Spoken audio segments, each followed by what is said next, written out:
bikin kelompok, bikin firqah, bikin ajaran seperti ajaran tarekat, ajaran tasawuf. Islam nggak pernah mengajarkan, Nabi nggak pernah mengajarkan. Kemudian dibagi lagi, ini ada tarekat, ada syariat, ada hakikat, ada ma'rifat. Nggak ada dari Nabi SAW, nggak ada dari sahabat.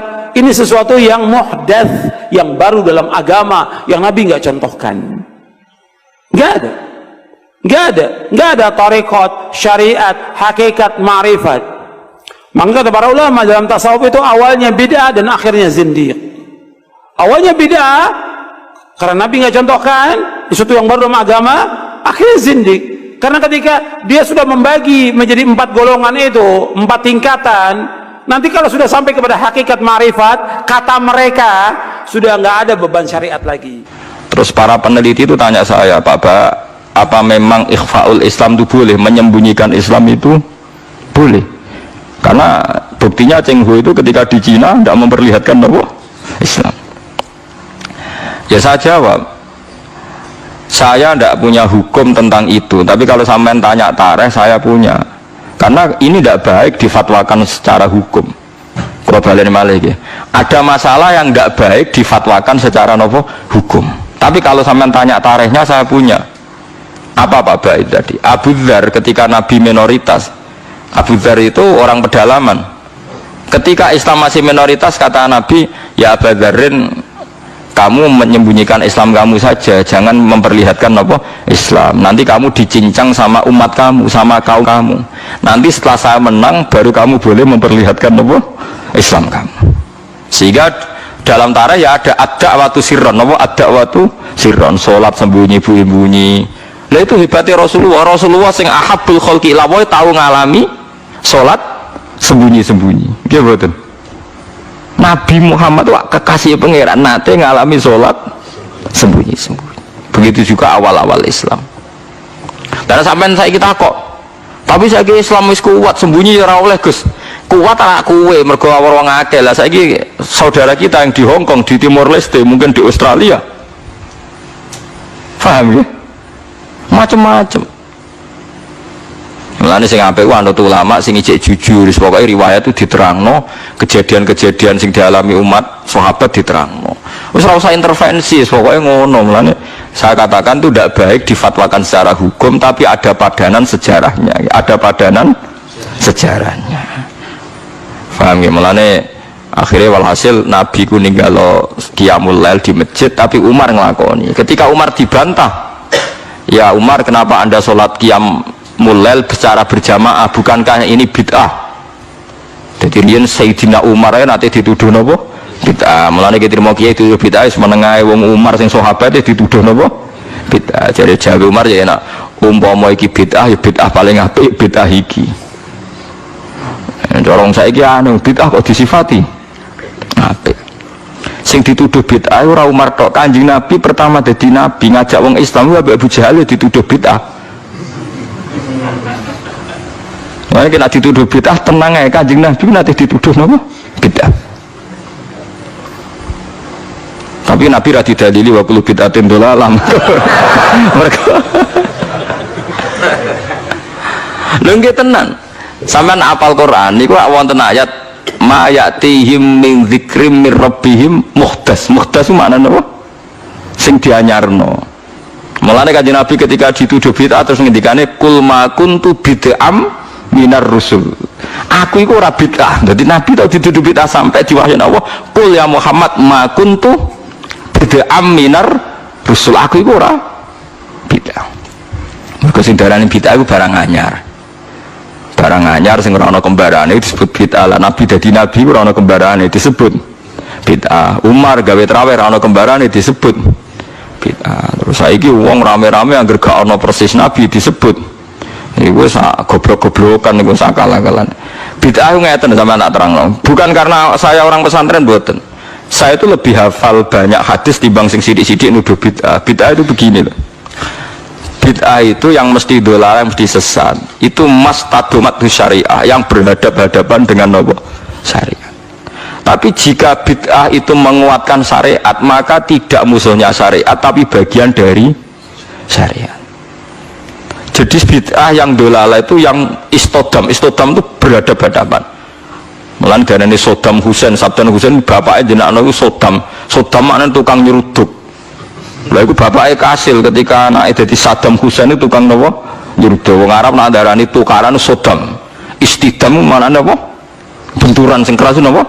Istidam. Nah, sing darani bid'ah dolala itu sing berhadap-hadapan istidam, berhadap-hadapan sama syariat. Nak trimo gesekan utawa saling bersinergi utawa saling menolong itu tidak bid'ah. Dalilnya gampang begini, ini hadis sahih. Kula boten bela NU, ora bela Muhammadiyah, ora bela siapa-siapa, ini cerita ilmu mawon, cerita ilmu. Tidak ada yang saya bela. Sahabat itu nanti, ini hadis sahih. Ada sahabat setelah iktidal. Dia setelah napa? Iktidal. Sama nak iktidal ngafatno napa? Misalnya Rabbana walakal hamdu terus milu samawati mil ardi. Ya milu ya bid'ah, Nabi macane mil'al. Kabeh riwayat tuh Nabi macane mil'al. Mulane kalau ada anak jenenge mil'at tasbihah mergo Nabi macane Rabbana lakal hamdu. Hakadha fi jami' riwayat bi fathil hamzah. Terjadi Imam Nawawi wa jaza raf'ul hamzah ala annaha sifatun. Nah kebetulan Kiai Indonesia ku nahune ku seneng sing gampang dadi Rabbana lakal hamdu milu samawati mergo dadi naat ku nertibe luweh gampang, tapi riwayatnya mil'a, berarti nak riwayatnya mil'a macam mil'u kita ya repot itu yang konsensus, yang normal. Tapi ada sahabat bacanya ada begitu, banter pisan ruang tenan ya, alhamdulillahi hamdan katsiran thayyiban mubarakan fi.